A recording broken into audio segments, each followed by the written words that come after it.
안녕하십니까. 저는 안산에서 오는 고등부 최시온입니다. 저는 오늘 이 자리에서 하나님과 여러 성도님들 앞에서 짧지만 제 믿음의 간증을 하고자 합니다. 우선 이 교회에 오기 전 제 믿음 생활들을 말씀드리겠습니다.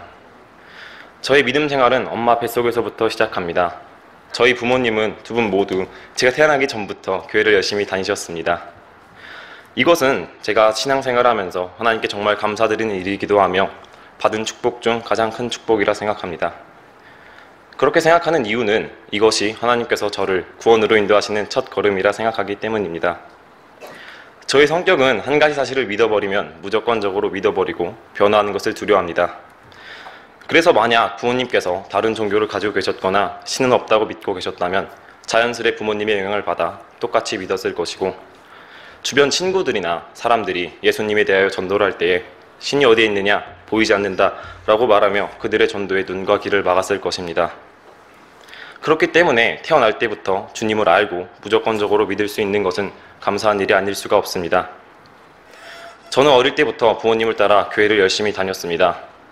유초등부 때에는 성경 암송도 잘 해가고 말씀도 잘 들었습니다. 그때 듣던 아담과 하와에 관한 설교, 다윗과 골리앗에 관한 설교는 판타지 영화 같아서 너무 재미있었고 진짜 있었던 일들이 아니라 꾸며낸 이야기라 생각했습니다. 그리고 교회 사람들과 노는 것도 항상 즐거웠습니다. 특히 교회에 좋아하는 사람도 있어서 그 사람을 보러 주일마다 그 사람을 보러 교회 가는 것은 너무 행복했습니다. 이처럼 제가 어릴 적 교회를 다닌 이유는 예배를 드리기 위함이 아니라 단지 저의 즐거움을 채우기 위하여 다녔습니다. 나이를 조금 먹고 중학생이 되었을 때에는 기숙사 학교를 들어갔는데 그 학교는 기독교 학교인 대안학교였습니다. 그 학교에서는 조회와 정례를 모두 기도로 마무리하였고 점호 시간에도 기도를 통하여 하루를 마무리하였습니다. 또 기도실이 있어서 기도를 하고자 하는 학생은 수업이 시작하기 15분 전 기도를 할 수 있었습니다.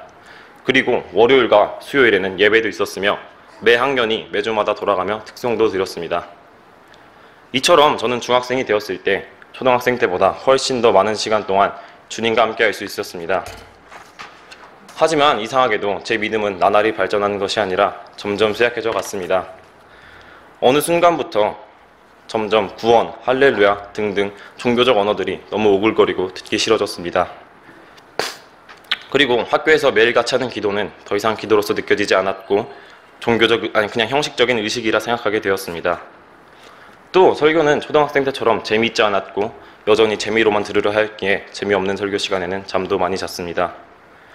갑자기 이렇게 변해버린 제 스스로가 너무 답답하고 짜증도 많이 났지만 해결해보려 하지 않고 그냥 그러려니 하고 살았습니다. 아무런 생각 없이 교회를 다니던 어느 날 토요일 중고등부 예배 시간에 목사님께서는 우리에게 우리의 죄를 사하여 주시기 위하여 예수님이 피 흘려 십자가에 돌아가시고 다시 살아나신 것을 믿으면 구원받는다는 설교를 하셨습니다. 그 후 우리들에게 너희는 구원받아서 만약 지금 죽는더라도 바로 천국에 갈 확신이 있는 사람은 손을 들어보라 하셨습니다. 저는 그 당시에 믿음도 많이 약해져 있었고 구원은 믿음보다는 행위로부터 온다고 생각하고 자랐기 때문에 저같이 죄 많은 사람이 천국에 간다고 확신하는 것은 너무 양심에 어긋나는 일이고 그 확신조차 죄라고 생각했기 때문에 손을 들 수 없었습니다. 하지만 다른 친구들 모두가 손을 들기에 같이 따라 들었습니다. 예배가 끝난 후 집에 돌아가 그 질문에 대하여 곰곰이 생각해보니 내가 언제 죽을지도 모르는데 구원에 대한 확신이 없는 것은 너무 위험한 일이라 판단하였습니다.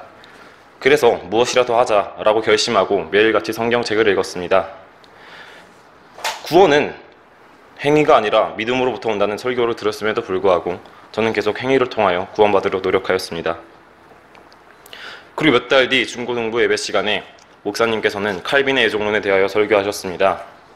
설교 말씀은 하나님께서 영원 전에 선택받을 자와 택함받지 못한 자를 정해두어서 택함받은 자는 아무리 주님을 믿지 않고 죄를 지어도 천국으로 인도하고 택함받지 못한 자는 아무리 주님을 믿고 선행을 베풀어도 지옥에 간다는 말씀이었습니다. 저는 이 설교를 듣고 너무 당황하고 도저히 이해할 수 없었습니다. 그러면 내가 지금 교회를 열심히 다니는 이유와 전도를 하러 다니는 이유는 무엇이며 지금 구원에 대한 확신이 있고 없고는 무슨 상관이 있겠느냐라는 생각을 하게 되었습니다. 예배가 끝난 뒤 공과 공부 시간에 담임 선생님께 애종론에 대하여 많은 질문을 해보았지만 제대로 된 답변을 들을 수 없었습니다. 그리고 다음날 주일 예배에서도 목사님께서는 오전, 오후 2타임 동안 칼빈의 애정론에 대하여 설교를 하셨습니다. 예전부터 칼빈의 애정론과 사도신경의 문제점에 대하여 목사님과 여러 차례 논쟁을 해오신 우리 아버지께서는 그래도 강단에서는 하지 않았던 애정론 설교를 강단에서 하신 것에 대하여 목사님께 매우 화가 나 더 큰 논쟁을 하였고, 이후에 우리 교회와 애정론 외에도 우리 교회와 우리 가족이 믿는 교리가 너무 달라 교회를 나오기로 결정하였습니다. 저는 교회를 나오는 것을 이해할 수 없었습니다. 물론 칼빈의 애정론을 받아들일 수는 없었지만 10년 넘게 다녀온 교회인데 겨우 교리 하나 때문에 이렇게 쉽게 나와도 되나 싶었습니다. 그리고 너무 아쉬웠습니다. 더 이상 교회 형, 누나, 친구들을 못 보고 좋아하는 사람을 못 보게 되어서 너무 아쉬웠습니다. 우리는 교회를 나온 뒤 주일마다 정동수 목사님 설교 CD를 하나씩 들었고, 저희가 가지고 있는 교리를 저희가 사는 지역인 안산에서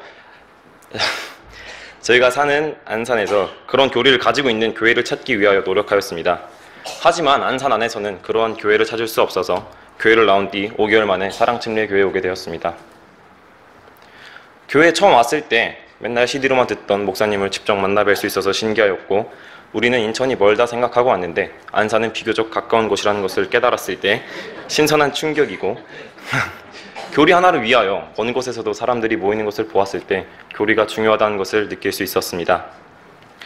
또 교회를 다니면서 칼빈의 애정론은 틀렸으며 하나님은 전지전능하시기에 우리가 천국을 갈지 지옥을 갈지를 미리 아시고 그에 따라 애정하신다는 예지 애정론에 대하여 알게 되었습니다.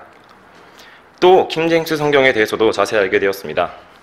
여태껏 성경은 한 종류인 줄만 알고 지내왔는데 성경책도 종류가 여러 개라는 것을 알게 되었고, 유일하게 완전 보존되어 틀린 말씀이 하나도 없는 성경책이 존재하며 그 성경책이 킹제임스 성경이라는 것을 알게 됐을 때 놀라움을 금치 못했습니다. 또 킹제임스 성경을 개역 성경과 비교해 보았을 때 개역 성경에 문제점이 많다는 것을 알게 되었고, 그에 따른 개신교의 문제점들도 많이 알게 되면서 교리가 중요하다는 것을 다시 한 번 더 느낄 수 있게 되었습니다. 교리의 중요성에 대해 알게 되고 나니 교회를 나왔을 때 느낀 겨우 교리 하나 때문에 교회를 나오다니 라는 생각은 내가 그 당시에 영적으로 미성숙한 상태였다는 것을 깨닫게 해주었습니다. 저는 정확히 날짜를 기억할 수는 없지만 성화에 관한 설교를 들었을 때 구원에 대한 확신이 생긴 것 같습니다. 그날 성화라는 것에 대하여 처음 들었는데 그때야 비로소 행위로서 구원받는 것이 아니라 믿음으로써 구원을 받고, 구원을 받은 후 하나님을 닮아가는 과정이 성화라는 것과 구원받은 자, 즉 성도에게서 나오는 열매가 행위로부터 온다는 것을 알게 되었습니다. 예전부터 정말 예수님을 믿음으로 구원받는다면 행위는 중요하지 아니한가 라며 궁금해하며 지냈는데 그날 그 궁금증이 풀리게 되었습니다. 그리고 하나님 앞에서는 너 나 할 거 없이 우리 모두 같은 죄인이며 나 같은 죄인의 죄를 사여 주시기 위하여 십자가에 못 박혀 피 흘려 돌아가신 예수님을 믿으면 구원받는다는 사실을 다시 한번 깨닫게 되었을 때 구원받았다 확신할 수 있게 된 것 같습니다. 그렇게 느낀 후부터 더 이상 초등학생 때처럼 설교를 재미로 들으려 하지 않았고 매주 새로운 것을 깨달아가기 위해 듣게 되었습니다. 또 교회 성도님들이 너무 좋아서 만약 보지 못하면 너무 아쉽고 보고 싶긴 하지만 어릴 때와는 달리 교회를 다니는 목적이 사람을 보는 곳에서 예배를 드리기 위하여 다니게 되었습니다. 저는 모태신앙으로서 오랫동안 교회를 다녔지만 아는 것이 하나도 없다는 것을 깨달았습니다.